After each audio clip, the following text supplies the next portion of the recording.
नमस्ते, सत श्री अकाल एंड हेलो एवरीवन। मैंने कुछ दिन पहले एक वीडियो अपलोड की थी कि सी फाउंडेशन की प्रिपरेशन आप 50 डेज में कैसे कर सकते हैं, because you just left with now you just left with 40 days. तो उसकी प्रिपरेशन आप कैसे कर सकते हो, वाइजली कर सकते हो, ताकि आप सितंबर अटेम्प्ट 2024 आप अभी क्वालिफाई कर पाओ। तो उस वीडियो में मुझे इतनी रिक्वेस्ट आई है, इतनी अप्रिसिएशन मिली है, और अब आपकी रिक्वेस्ट आई है कि अब मैं आपको सब्जेक्ट वाइज बताऊं। तो today in this video what I am going to share is आप लॉ का सब्जेक्ट कैसे प्रिपेयर कर सकते हो, क्या रिक्वायरमेंट है।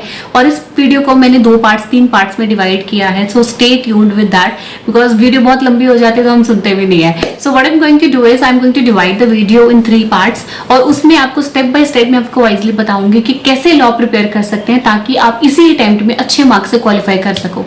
और ऐसा कुछ भी नहीं है कि लॉ में मार्क्स नहीं आते, सेक्शन ना लिखो तो मार्क्स नहीं आते, but there are many tips, there are many hidden tricks जो मैं आपको बताऊंगी, तो आपको पढ़ने में बहुत आसानी होगी and you will feel like that law is my favourite subject, because at that point of time law was my favourite subject. तो मुझे लगता था कि मुझे लॉ में ही काम करना है, because that is a one subject जो पढ़ने में मुझे बहुत मजा आता था, because I use some tricks, I use some strategies, I use some gaming things जिसमें मुझे पढ़ने में मजा आता था, और अल्टीमेटली मेरे लॉ में बहुत अच्छे मार्क्स आए थे। लॉ में जो आपका सिलेबस है वो आपका एक्ट वाइज डिवाइड किया गया है। तो बहुत सारे ऐसे एक्ट्स हैं, 1-2 एक्ट्स हैं जो बहुत लंबे हैं, बहुत लेंथी हैं, और हमें उसको पढ़ने में बहुत डिफिकल्ट होता है कि हम ये नहीं पढ़ सकते, इतना लेंथी है, उसको बाद में करेंगे। बिकॉज हमारे पढ़ने का क्राइटेरिया क्या होता है, we use to see the pages, एक चैप्टर के कितने पेजेस हैं, एक एक्ट के कितने पेजेस हैं, और उस अकॉर्डिंग हम उसको पढ़ना स्टार्ट करते हैं। तो सबसे जो छोटा होता है ना चैप्टर, जिसके सबसे कम पेजेस होते हैं, वो हम सबसे पहले पढ़ते हैं। तो ऐसा नहीं करने, कुछ करने की जरूरत है। तो इससे होता क्या है, जो सबसे लंबा एक्ट होता है हमारा, जो हमें लगता होता है ये डिफिकल्ट है, वो एक्चुअली डिफिकल्ट नहीं होता, वो सिर्फ लेंथी होता है। तो हमें लगता है कि उसको बाद में करेंगे, उसको बाद में करेंगे, और उसको बाद में करने के चक्कर में हमारा वो एक्ट काफी हद तक छूट जाता है, हमारी कंसेप्चुअल क्लैरिटी उसमें कम हो जाती है। और कंसेप्चुअल क्लैरिटी कम होने का अल्टीमेटली रिजल्ट क्या होता है, एग्जाम में आपको वो ज्यादा देखने को मिलता है एक्ट, और हम उसकी प्रिपरेशन कम करके गए होते हैं। आपका पढ़ने का क्राइटेरिया अपना है, बट मैं आपको गाइड कर सकती हूँ। जब भी आप पढ़े, try to start from the one thing जो आपको सबसे ईजी लगती है। डिफिकल्ट से पढ़ने का कोई सेंस नहीं है, जो सबसे आपको ईजी लगती है उससे आप स्टार्ट करें, so that you will be able to gear up. Gear up means कि आज आपको पढ़ने की अगर हैबिट हो जाएगी कि मुझे 40 डेज रहते हैं और 40 डेज में मैंने 4 सब्जेक्ट्स प्रिपेयर करने हैं, तो अब मैं कैसे कर सकता हूँ, चेक करना है कि 40 डेज में ये प्रिपरेशन मैं कैसे कर सकता हूँ। तो so watch my previous video that is related to how to prepare, how to crack your CA foundation सितंबर in last 50 days. So watch this video, I will share the link in the description box. पहला step है कि आपको जब भी लॉ पढ़ना है, try to read the law as per your real life. Relate the law with the real life, relate the law as your novel। आपको पढ़ने का शौक है, आपको इमेजिनेशन का शौक है, आपको पिक्चराइजेशन का शौक है। हमें मूवीज के सीन कभी भी नहीं भूलते। आज से 10 साल पहले कोई मूवी आई होगी, आज भी अगर उसको मैं कुछ सीन शेयर करूंगी तो आपको अभी भी you will be able to relate, because that was a picturisation and you have that imagination in your mind. जब भी आप लॉ पढ़ोगे, जब भी आपको थ्योरी सब्जेक्ट पढ़ रहे हो, उसको पढ़ने का सबसे आसान तरीका क्या होता है, रिलेट इट विद योरसेल्फ। जब मैं लॉ पढ़ती होती तो मैं लॉ ऐसे पढ़ती होती थी कि if there are 2 parties, like if there is a buyer and seller, so मैं क्या करती होती थी, buyer is my mother, seller is my father. So जब मैं सेक्शन पढ़ती थी ना, तो I relate it with my family person, I related with my real life person. Buyer is my father, seller is my mother. So जब मैं section पढ़ूंगी ना, तो वो पिक्चर मेरे दिमाग में ना घूमती जाएगी। अच्छा, बायर ये कर रहा है, सेलर ये कर रहा है, तो इसकी ट्रांजेक्शन में हो गया, there is a contradiction, there is a agreement, cross agreement है। तो क्या होता था, वो पिक्चराइजेशन में ना, मेरी कंप्लीट पिक्चराइजेशन में वो मेरे फादर मदर का वो कॉन्ट्रैक्ट घूमता रहता था।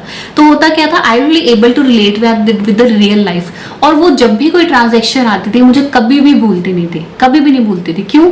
आई have related that with the imagination, I related that with the picturisation. तो पहला मेरा यही है कि try to relate with any kind of a novel personalities.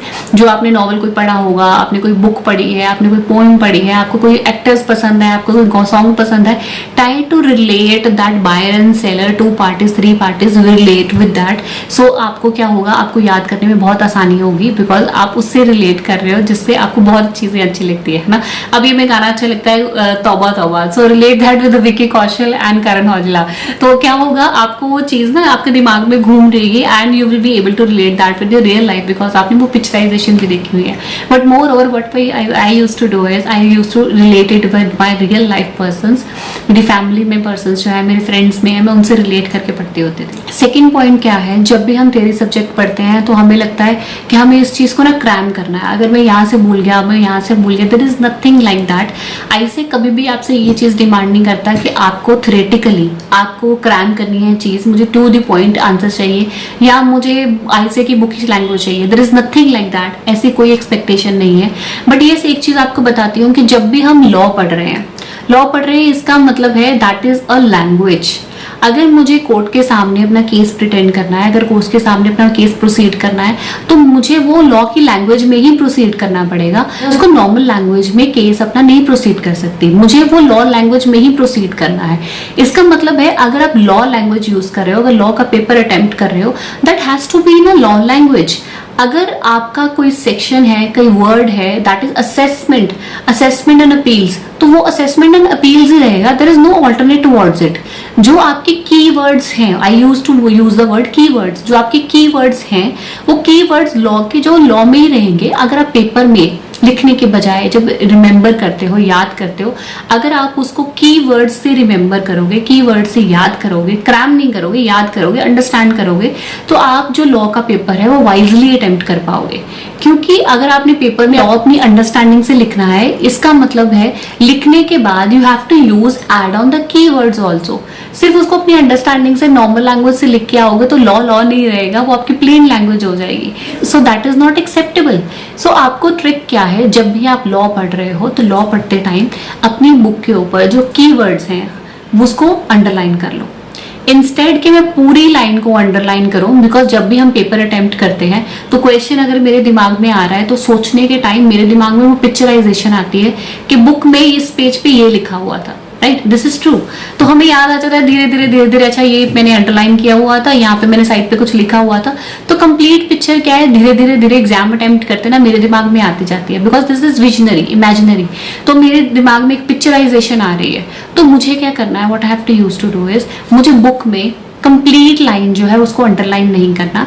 मुझे बुक में सिर्फ अपने कीवर्ड्स जो है उसको अंडरलाइन करना है. उससे होगा क्या, एक तो जब भी मैं उसको रिवाइज करूंगा, जब भी मैं उसको पढ़ूंगा तो वो कीवर्ड्स मेरे सामने होंगे, because that is mandatory to add on in your answers. अगर मैंने वो ऐड ऑन किया है, you will be able to score very good in law because आपने कीवर्ड्स यूज करे हैं.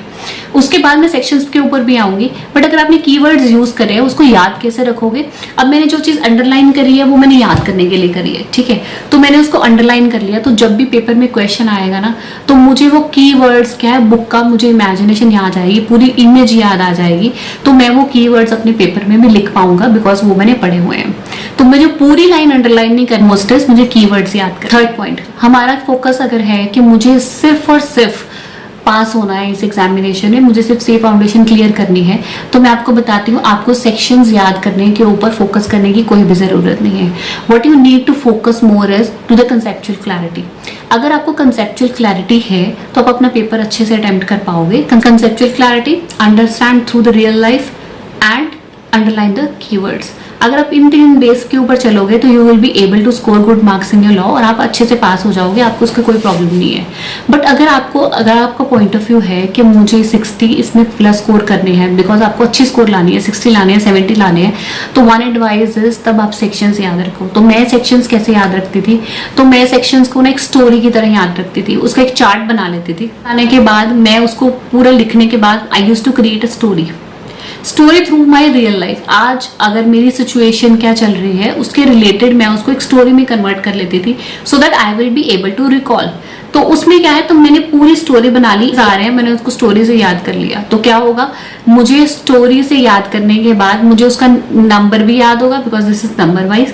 उसके बाद मुझे उसका नाम भी याद होगा बिकॉज मैंने नाम भी याद करे एज अ स्टोरी. ब्रश करते देखते तो मैं उसको याद करती रहती थी, ठीक है. तो that was the one thing जो मैंने अडॉप्ट की थी. तो मैं उसको लॉ को याद कैसे करती थी, सेक्शंस को, by making a story. Law को ऐसे याद करते थे by related to the real life plus understanding the keywords. तो मैंने सेक्शंस भी ऐसे ही याद कर रहे हैं. So this is a very very wiser way to you to attempt. And जब भी लॉ याद कर रहे हो, अगर आपको उसको हेडिंग्स याद कर लोगे उसके, तो आपको वो अच्छे से याद हो जाएगा. तो हमें क्रैम तो करना नहीं है, हमें अंडरस्टैंडिंग करनी है. सो अंडर में अगर मुझे हेडिंग्स याद हो जाते हैं तो मुझे लॉ अच्छे से याद हो जाएगा.